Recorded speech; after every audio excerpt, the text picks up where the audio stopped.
오늘도 주님의 말씀 상고할 때 말씀을 전하는 자와 사모함으로 듣는 우리 모든 성도님들에게 성령께서 기름 부으심의 은혜를 베풀어 주시기를 바랍니다.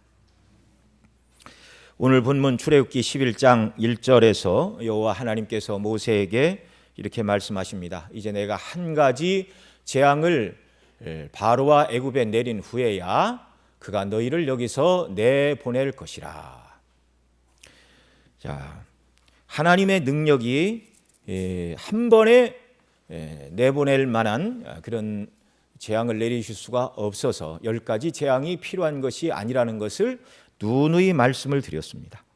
맨 처음 이 출애굽기 4장에 보면 하나님께서 모세를 바로에게 보내실 때에 그렇게 말씀하셨죠.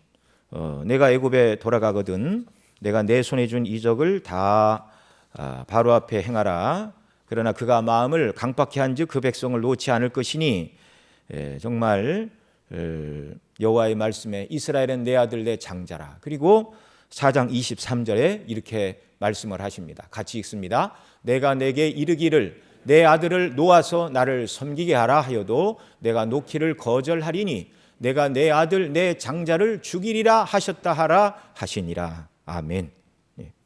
하나님께서는 이스라엘의 출애굽이 10가지 재앙, 마지막 재앙인 장자를 치시는 사건 다음에 출애굽이 일어나도록 처음부터 계획을 하셨던 것입니다. 그러니 바로가 힘이 대단해서 9번이나 하나님을 대적하고 끝까지 견디다가 10번째 항복을 했다. 그것이 아닙니다. 처음부터 다 하나님의 계획과 섭리 속에서 진행된 일이었다는 것이죠. 왜 이렇게 하셨는가? 애굽과 그 애굽에 살던 이스라엘 백성들 모두에게 애굽의 신들을 치는 사건이라고 말씀을 드렸습니다. 이 일을 통하여 애굽의 우상은 다 헛것이요 모든 것을 주관하는 분은 창조의 하나님이라는 것을 명확히 이스라엘 백성뿐만 아니라 모든 애굽인 그리고 그들을 지켜보는 열방의 모든 나라들에게 하나님께서 보이시려고 작정하신 일이었습니다. 우리가 앞 시간까지 9번째 재앙까지 내용들을 쭉 살펴봤는데 이 애굽에 내린 9가지 재앙은 10번째 재앙을 준비하고 있는 예고편입니다. 다른 어떤 재앙들은 바로에게 가라는 말씀도 없고 전하라는 말씀도 없이 모세를 통하여 일방적으로 내리신 재앙이 3번째, 6번째, 9번째라는 것도 우리가 다 살펴봤는데요.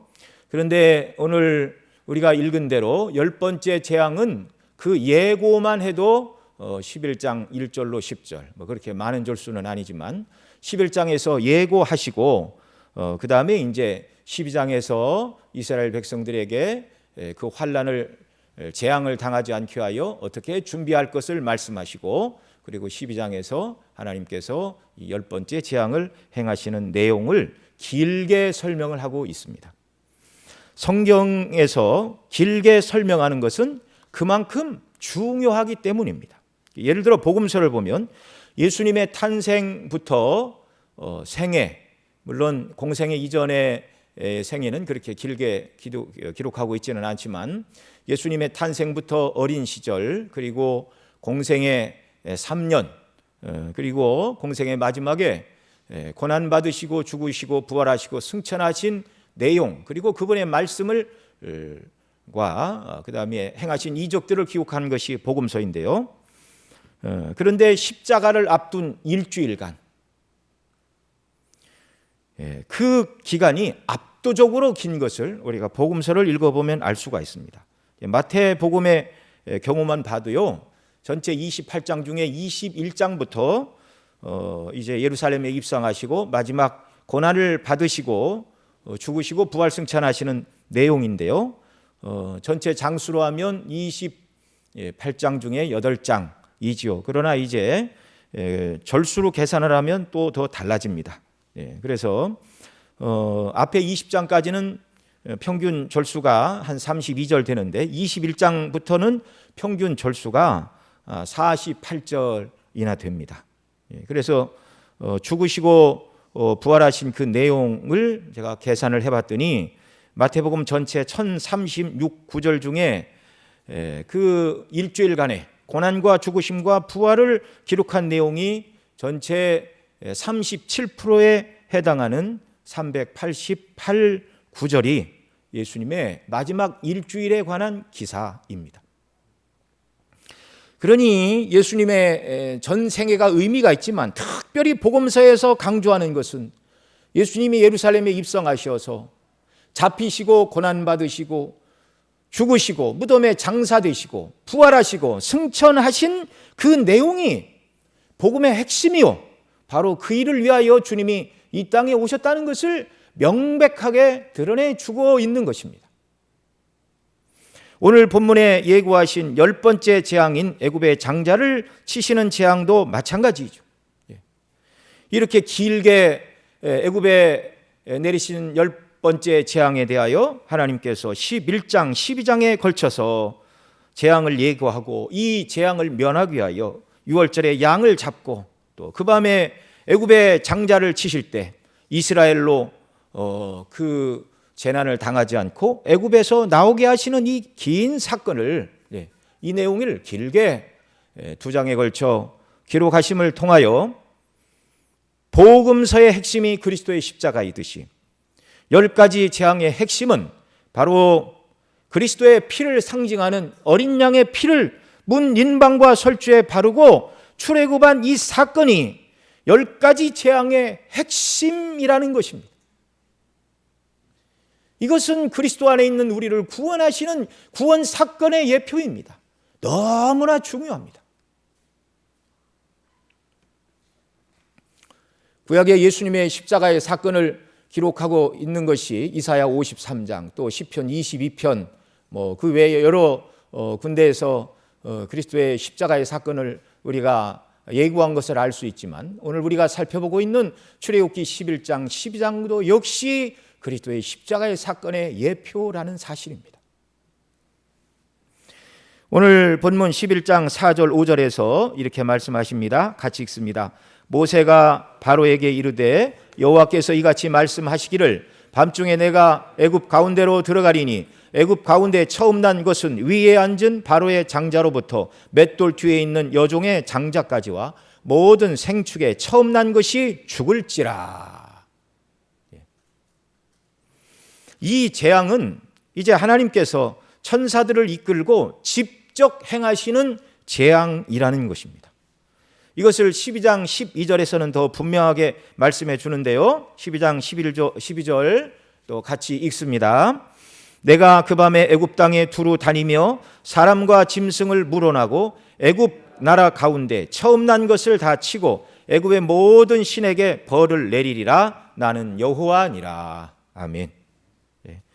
앞서 살펴본 것처럼 다른 첫 번째에서 9번째 재앙까지는 모세와 아론과 그들의 팔과 지팡이를 통하여 내려진 재앙이었는데, 이 마지막 재앙은 모세와 아론을 통하여 내리시는 재앙이 아니라 하나님께서 직접 애굽에 처음 태어난 사람의 장자와 짐승의 처음 난 초태생들을 하나님이 친히 치신다, 이렇게 말씀을 하고 계십니다.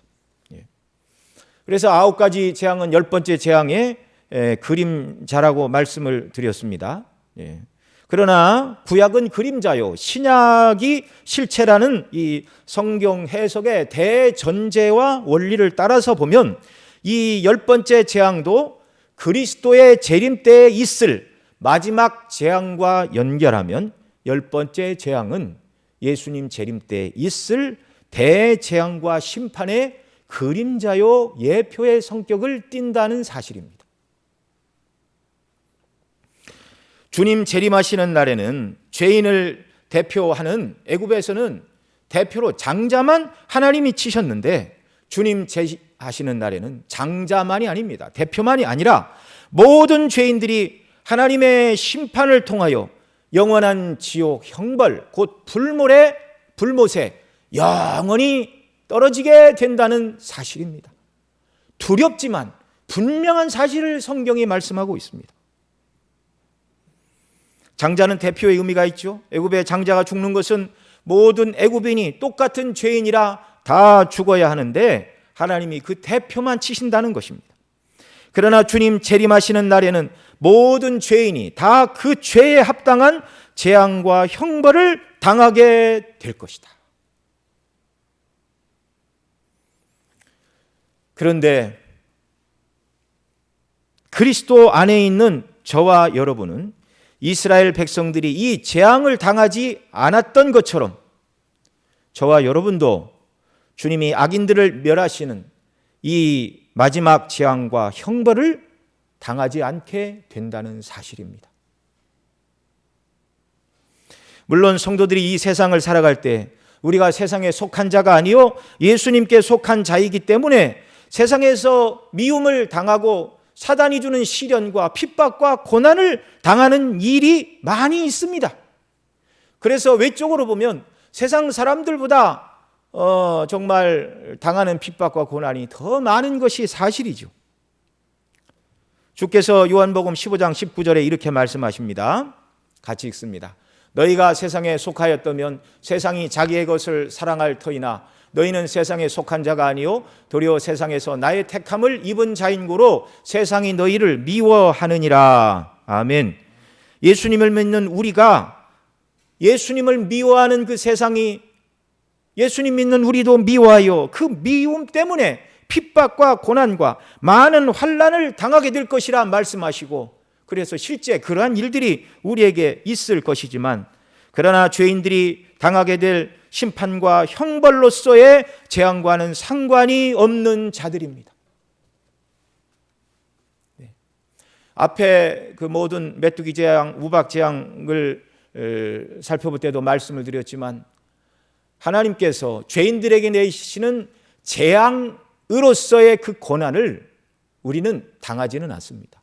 세상과 사단이 주는 핍박과 시련과 고난은 받지만 죄로 말미암아 그리스도의 초림부터 재림까지가 말세라고 그랬는데요, 말세의 죄인들에게 내리시는 재앙의 성격의 재앙은 우리는 당하지 않습니다. 그리고 궁극적으로 이 마지막 심판과 마지막 재앙은 이미 우리에게서 지나갔다는 사실입니다. 그리스도 때문에. 그래서 하나님은 오늘도 교회를 통하여, 교회에 속한 저와 여러분을 통하여 오늘도 이 사실을 세상에 나가서 증거하라 하십니다. 세상 속에는 이 복음을 들어야 될 하나님의 택한 백성들이 있기 때문에 그렇습니다. 생명의 복음을 전하라고 하십니다.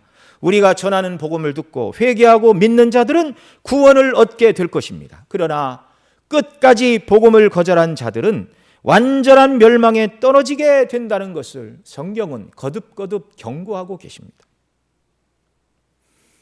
하나님께서는 오늘 출애굽기 11장에서 애굽에 처음 난 장자들을 치신다고 경고하신 대로 12장에 가서 이 재앙을 애굽에 내리셨습니다. 12장 14절에서는 이 10번째 재앙 후에 이날을 기념일로 삼으라 미리 말씀해 주셨는데요, 12장 14절 말씀 우리 함께 읽습니다. 너희는 이날을 기념하여 여호와의 절기를 삼아 영원한 규례로 대대에 지킬지니라. 아멘.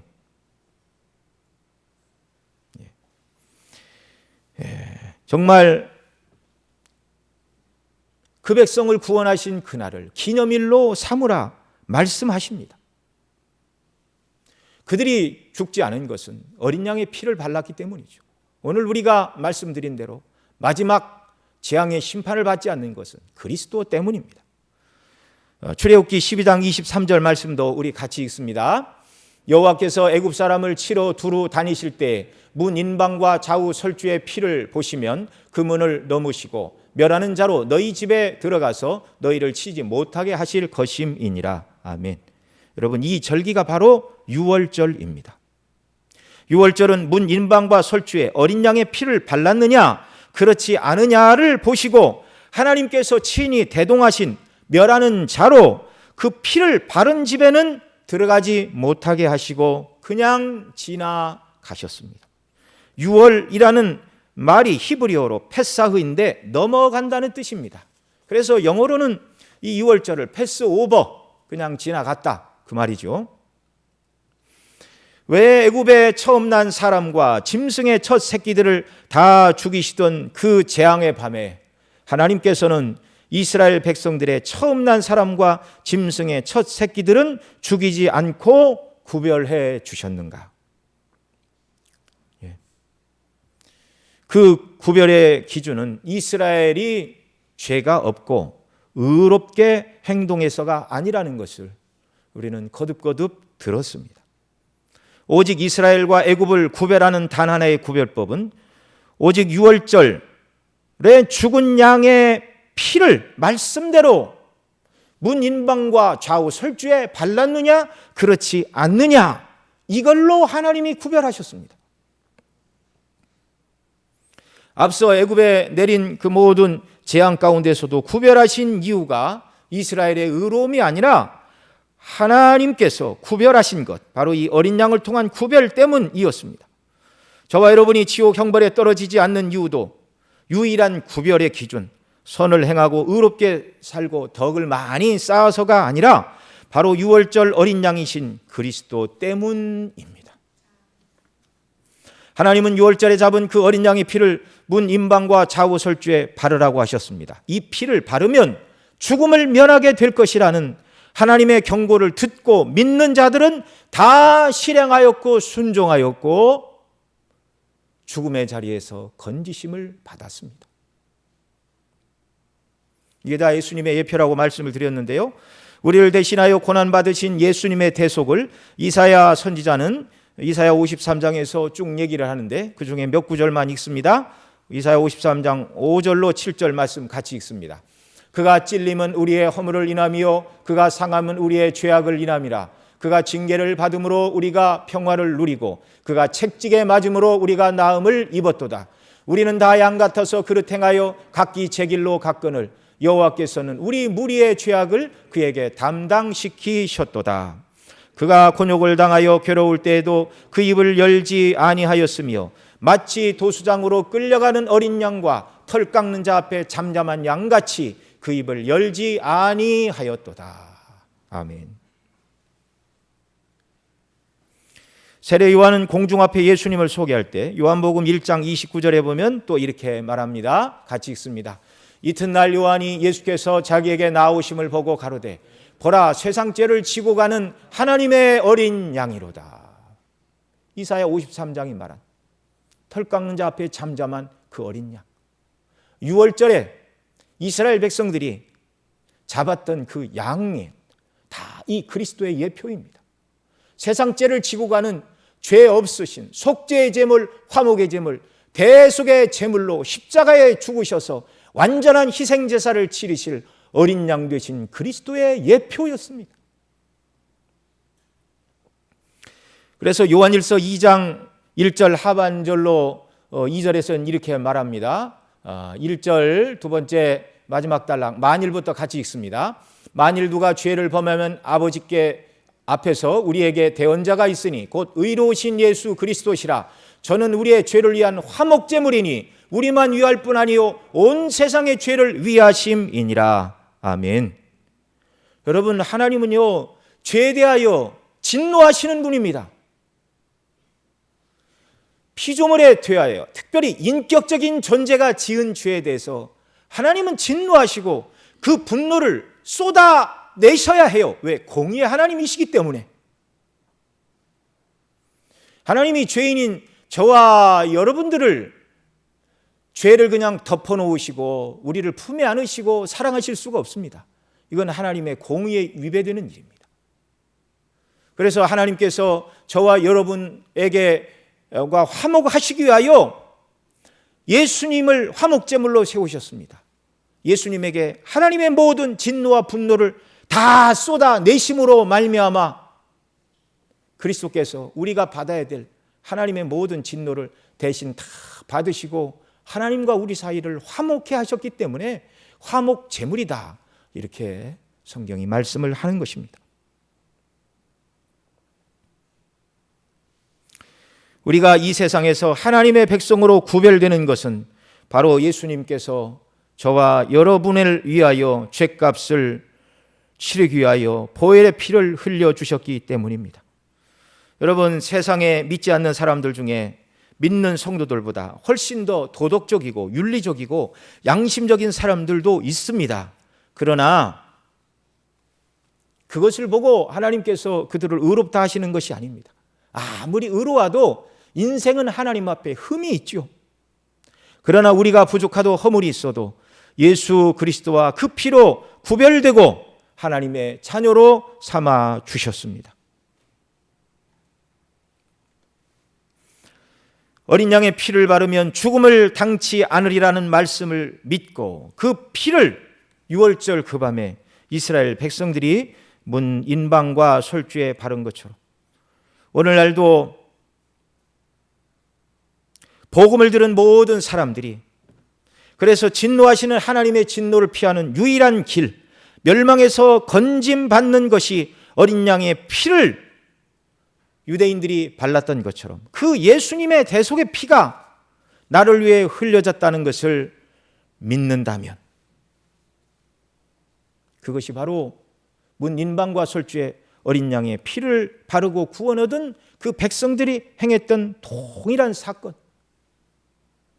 그래서 이 예수님을 믿는다면 죄에서 사함을 받고 구속함을 받아 하나님의 자녀가 되는 놀라운 은혜를 우리에게 이미 베풀어 주셨고 또 그리스도 밖에 있는 택한 백성들에게도 이 방식을 통하여 구원을 베풀어 주신다는 사실입니다. 아직 이 자리에 교회는 출석하시지만 또 오늘 영상을 통하여 이렇게 함께 예배하시는 가정에 계신 분들 중에 교회는 나오지만 내가 예수님을 왜 믿어야 되는지 이유를 확실히 모르겠다 하시는 분들이 계신다면 여러분 오늘 증거되는 이 말씀을 마음에 새기시는 역사가 있기를 바랍니다. 하나님의 성령께서 우리 모두에게 이 말씀의 의미를 온전히 깨닫게 하여 주셔서 이미 믿는 자들은 예수님으로 인하여 기뻐하고 즐거워하고 아직 영적인 눈이 떠지지 않은 사람들은 오직 예수님의 보혈의 피만이 우리의 모든 죄를 사하고 하나님께 용납받는 자들로 만들어 주시고 구원하여 주시고 자녀 삼으시는 이 복음의 진리와 영광을 온전히 깨닫도록 성령께서 은혜 더하여 주시기를 바랍니다. 그래서 사도행전 4장 12절에는 이렇게 말씀합니다. 같이 읽습니다. 다른 이로서는 구원을 얻을 수 없나니 천하 인간의 구원 얻을 만한 다른 이름을 우리에게 주신 일이 없음이니라 하였더라. 아멘. 여러분 세상 사람들은 기독교에만 구원이 있다고 말하면 다른 종교를 포용하지 않는 편협한 종교라고 말합니다. 그러나 여러분 다른 대안은 없습니다. 인생을 지으시고 통치하시고 섭리하시는 주권자 하나님이 죄인을 심판하시는 심판의 주가 되시는데 그 하나님께서는요 오직 죄인들이 구원 얻는 길은 그리스도를 통하여 하나님께 나오는 길 하나만 우리에게 주셨어요. 여러분 다른 종교의 숭배 대상은 신이 아닙니다. 다 인생이고 사람이 만든 허구입니다. 천지 만물을 말씀으로 지으시고 통치하시는 여호와 하나님만 모든 만물과 인생을 향하여 내가 너희를 지었고 만들었고 너희를 통치하는 주권자다라고 홀로 말씀하실 수 있는 분은 성경이 증거하는 여호와 하나님 한 분밖에 없습니다. 그 하나님 앞에 인생은 죄인이요 그 하나님께서 죄인들을 향하여 너희가 그 죄로 인하여 나와 화목하고 용서를 받고 구원을 받는 길은 오직 하나다. 바로 하나님의 아들을 사람의 몸을 입고 이 땅에 보내시되 죄가 하나도 없는 원죄가 없으신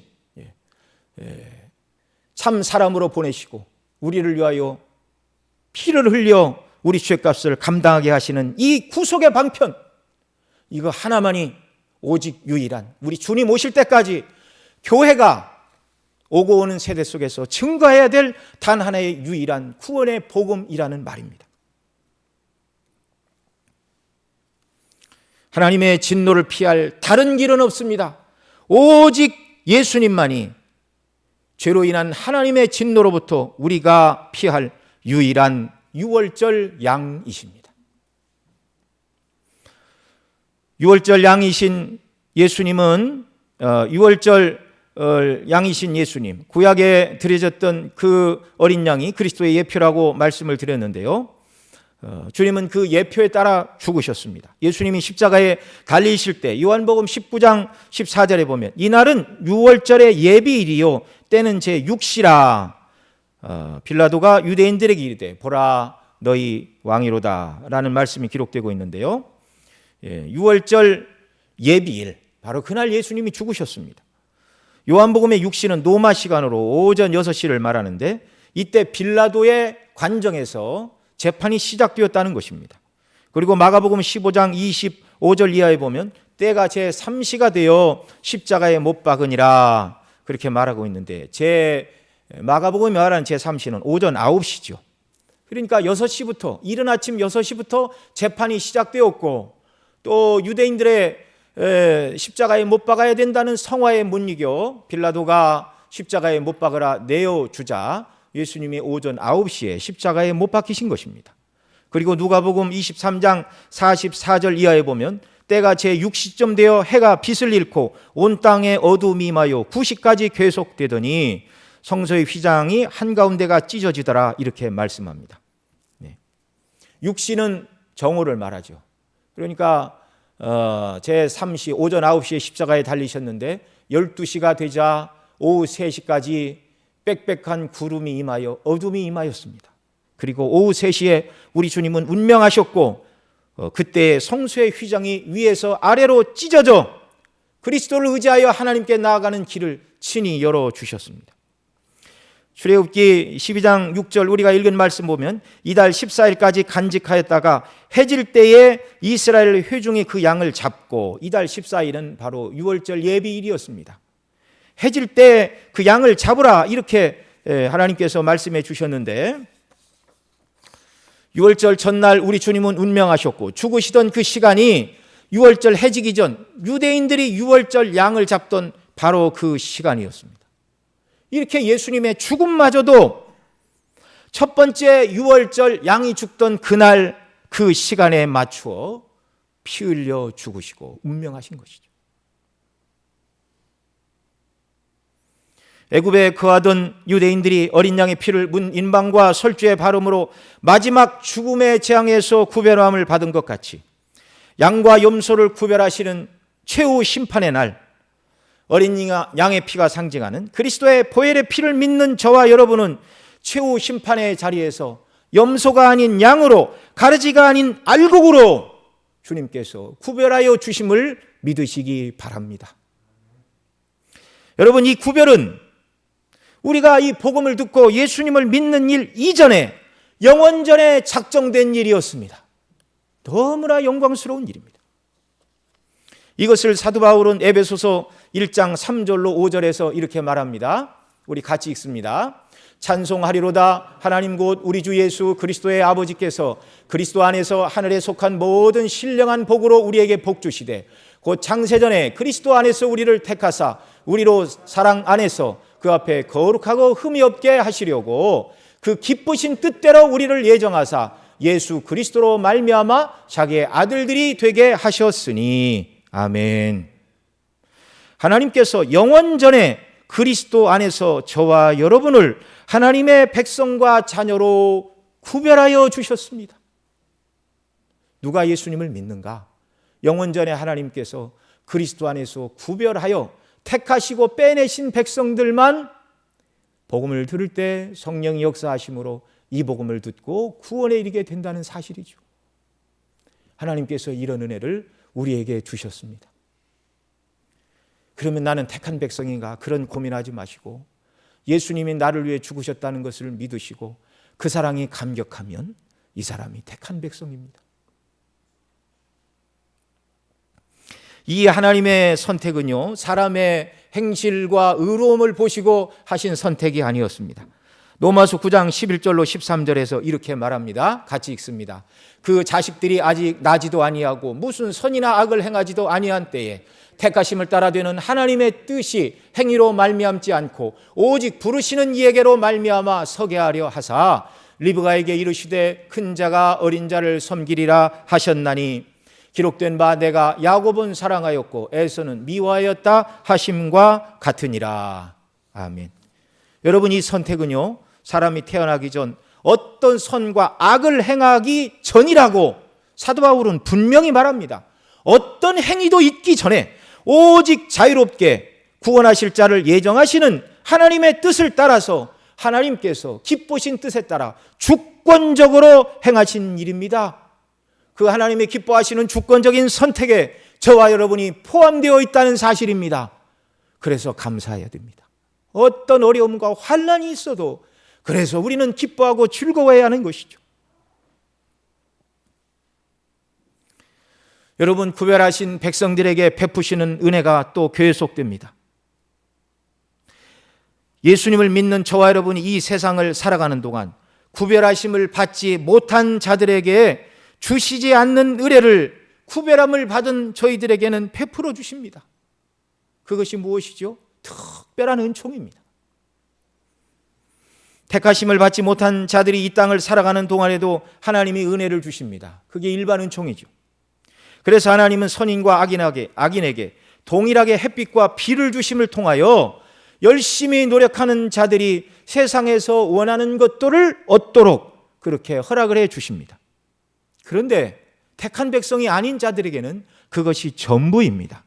열심히 노력하여 얻은 것으로 세상에서 몸은 편하게 좋은 환경에서 살아갈 수 있을지 모르지만, 그러나 자기 힘으로 성공하다 보니 자기 자신을 의지하고 자기 자신을 드러내는 더 교만한 자가 되는 것이고요. 그래서 성공하면 성공할수록 하나님으로부터 더 멀어지고 더 죄를 짓게 되고, 좋지 않은 일이 일어나면 절망하고 원망하고 낙심하며 살아가는 것이 일반 은총 가운데 살아가는 세상 사람들의 모습입니다. 그러나 그리스도 안에서 구별하신 택한 백성들인 저와 여러분들에게는 택하지 않은 백성들에게 주시는 일반 은총의 은혜를 주실 뿐만 아니라 거기에 더하여 특별한 은혜를 주시죠. 예수님 믿고 구원 얻는 이 은혜를, 구원의 은혜를 이미 베풀어 주셨고 또 계속해서 특별한 은혜를 우리에게 베풀어 주십니다. 그게 무엇입니까? 의와 진리와 거룩함으로 지으심을 받은 새 사람이 되어 더 하나님을 사랑하는 사람으로 우리를 만들어 가십니다. 하나님께서 기뻐하시는 일에 우리 자신을 기쁨으로 드리는 자들로 날마다 성령의 감동 가운데서 만들어 주시고 기쁨과 감격으로 주님을 섬기며 순례길을 살아가는 특별한 은혜를 날마다 우리에게 베풀어 주신다는 사실입니다. 이 은혜를 날마다 누리며 살아가는 역사가 우리에게 있기를 바랍니다. 감동하심의 은혜 날마다 주시기를 원하세요. 누구에게 주시는가? 이 은혜를 소망하고 기도하고 간구하는 자들에게. 그러나 무엇보다 주님 재림하시는 날 그리스도 안에서 구별하신 자들, 그렇지 않은 자들의 마지막 모습은 완전한 차이를 드러내게 됩니다. 10번째 재앙이 예수님의 마지막 심판의 모습, 애굽의 장자뿐만 아니라 모든 사람이 다 심판을 받고 영원한 멸망에 떨어질 것이라 말씀을 드렸는데요. 그 마지막 재앙 때 예수님이 재림하시기 이전이라도 성도들은 개인적으로 종말을 맞이합니다. 그게 육체의 죽음이죠. 그러나 그 마지막 때에도 주님은 택한 백성과 함께 하십니다. 믿는 자들은 죽을 때에도 평안히 주님 손을 잡고 요단강을 건너는 은혜를 주십니다. 철로 역정 마지막에 보면 크리스찬이 소망과 함께 죽음의 강을 건너게 되는데, 성도가 죽음의 순간에 이르게 되면 영혼에 차가운 강물이 밀려오는 것 같은 느낌을 받고 주저하는 마음이 일어나게 된다. 누구나 그럴 수 있죠. 그때에도 주님은 성도들이 믿음에서 흔들리지 않도록 도와주십니다. 그 깊이를 가늠할 수 없는 그 깊은 죽음의 요단강, 주님이 함께 하십니다. 여러분, 말기암 환자들을 상대로 호스피스 사역을 하시는 분들이 계십니다. 그분들이 하시는 말씀이 예수님을 믿는 자들과 그렇지 않은 분들의 임종의 모습을 보면서 죽음의 실상을 생생하게 느낀다고 말합니다. 어떤 사람들은 그렇게 사람들이 마지막에 죽어가는 모습, 믿지 않는 자들이 고통스럽게 죽어가며 부르짖으며 죽지 않으려고 몸부림치는 모습, 믿는 자들이 평안하게 세상을 떠나는 모습을 보고 충격을 받고 예수님 믿는 사람들이 있습니다. 우리가 부르는 찬송가 67장 영혼의 햇빛 예수여 3절에 보면 이런 가사가 있습니다. 주 없이 살 수 없으니 언제나 함께 하시고 주 없이 죽기 두려워 밤에도 함께 하소서. 죽음의 두려움이 엄습하는 순간에도 우리는 주님을 의지할 수 있습니다. 주님이 우리 손을 잡아주시고 요단강을 건너게 하시고 영화로운 영광의 나라로 우리를 인도해 드리십니다. 인생의 연수가 다하여가고 어두운 밤이 찾아올 때 그리스도 안에서 구별하심을 받은 성도들은 주님의 도우심과 그리고 주님과 함께 하심을 누리며 영원한 복락의 나라로, 안식의 나라로 들어가게 된다는 말입니다. 여러분, 이 모든 것은 말씀드린 대로 저와 여러분의 선과 행위가 의로움이 아니라 그리스도 안에서 하나님께서 주권적으로 구별하여 주시고 베풀어 주신 은혜 때문이라는 사실입니다. 아무런 공로가 없는 자들에게 베풀어진 은혜와 복이 이렇게까지 크고 영광스러울 수가 있습니까? 주님이 성경을 통하여 말씀해 주시지 않았다면 인간의 머리로는 감히 상상할 수도 없는 은혜입니다.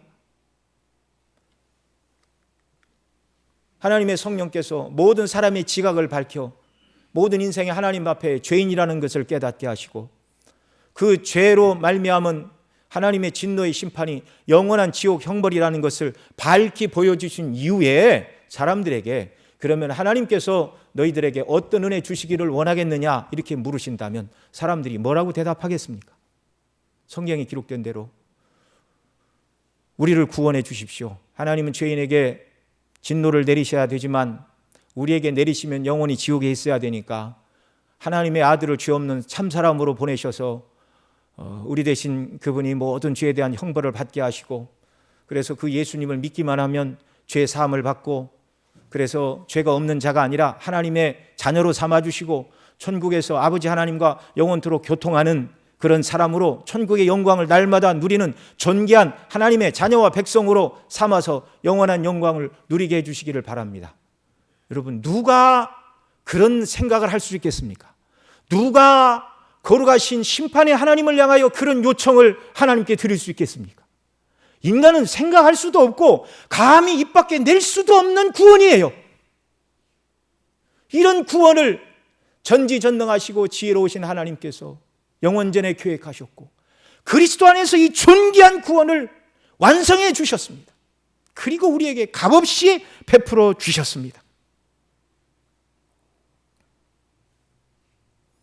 이런 구별을 받고 그리스도의 피로 죄사함을 받고 하나님의 자녀가 된 저와 여러분, 이 땅에서 우리가 어떻게 살아야 되겠습니까?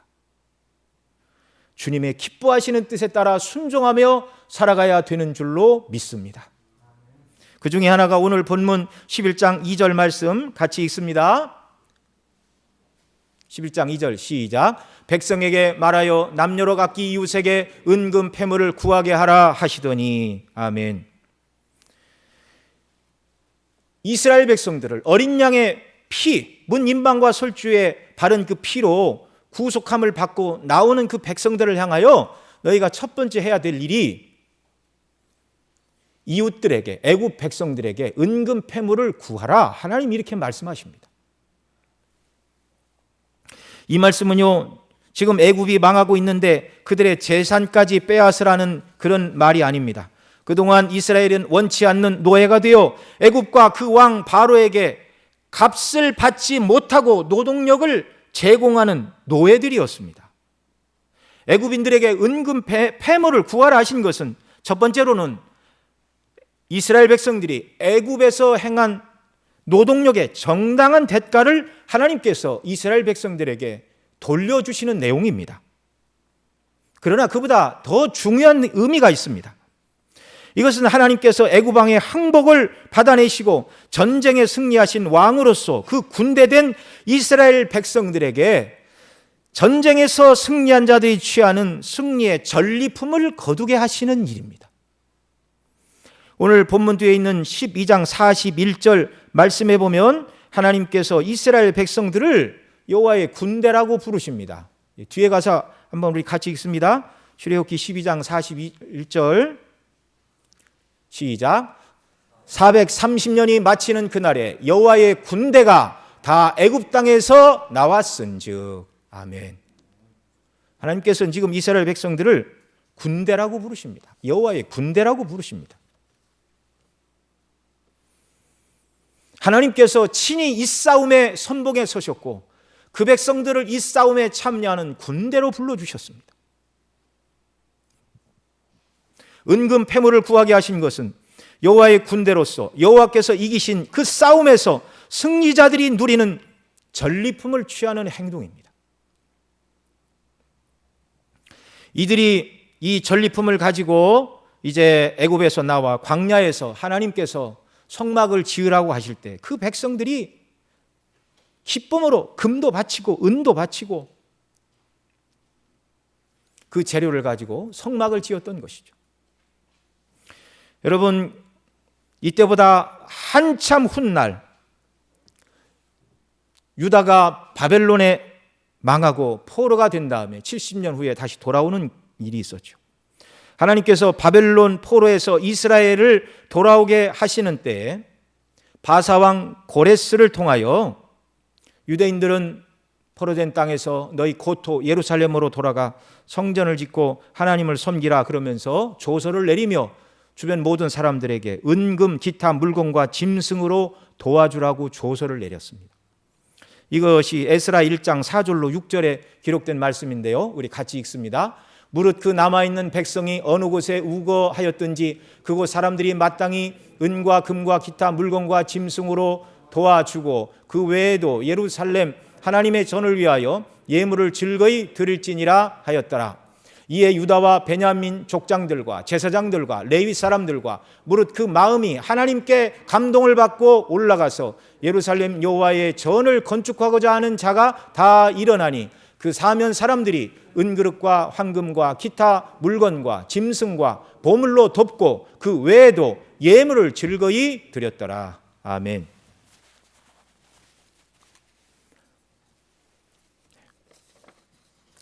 자, 두 번째 포로 생활인 바벨론 포로에서 돌아오는 자들에게도 하나님은 그 사면 사람들을 감동하사 은그릇과 황금, 기타 물건과 짐승과 보물로 덮고 그 외에도 예물을 즐거이 드리게 하셨습니다.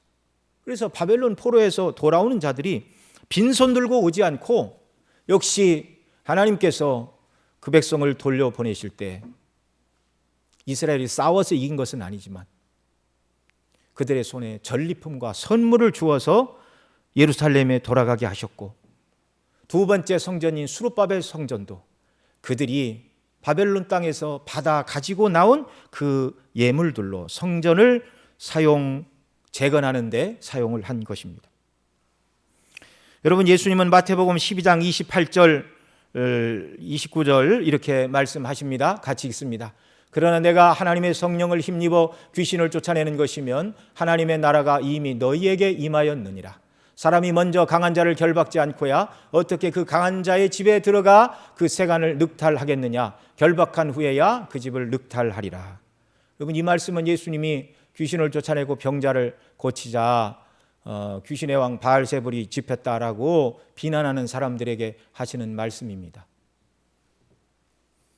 하나님의 나라가 너에게 이미 임하였다. 사람이 먼저 강한 자를 결박지 않고야 어떻게 그 강한 자의 집에 들어가 그 세간을 늑탈하겠느냐. 예수님이 오셔서 사단을 결박하시고 그래서 사단의 권세 아래 매여 있던 귀신 들린 자, 병든 자, 또 죄 아래 신음하는 자들을 예수님이 지금 빼내시는 사건을 세간을 늑탈한다. 지금 이렇게 표현하고 계신 것입니다. 늑탈이라는 말은 취하였다라는 그 말이죠. 예수님은 십자가의 권세로 사단의 모든 정말 권세를 이기셨습니다.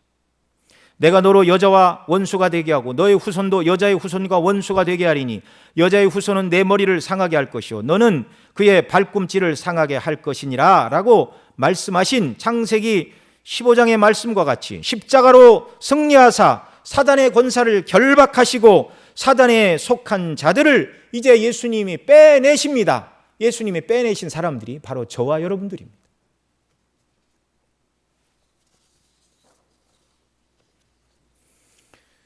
오늘 우리가 읽은 11장 2절에 애굽인들에게 은금 패물을 구하라 이렇게 말씀하신 것은요, 예수님이 영적으로 승리하셨으니 오늘 우리에게 적용을 하면 우리도 세상에 나아가 승리하신 예수님이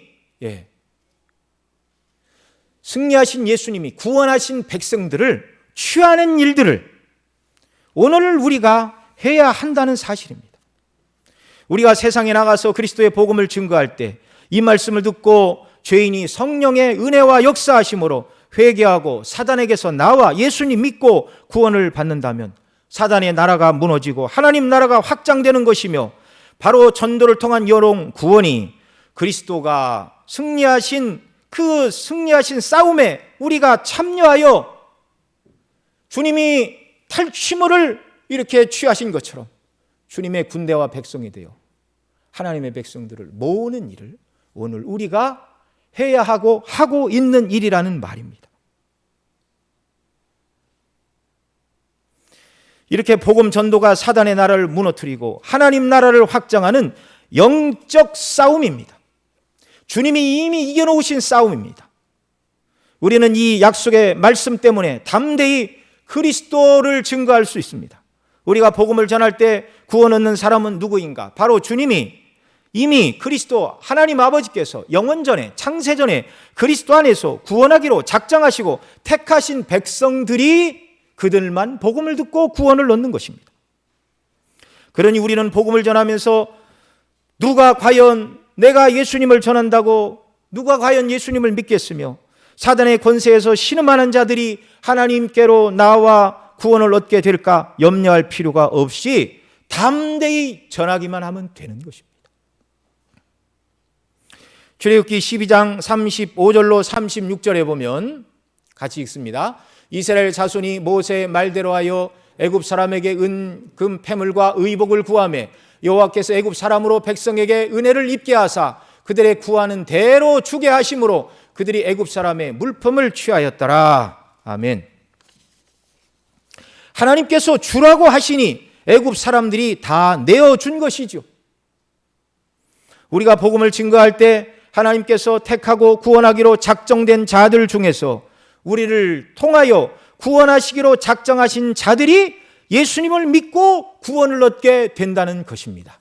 그러니 여러분, 두려워하지도 말고 염려하지도 말고 주저하지도 말고 우리가 주변에서 누구를 만나든지 마지막 재앙을 피하는 것.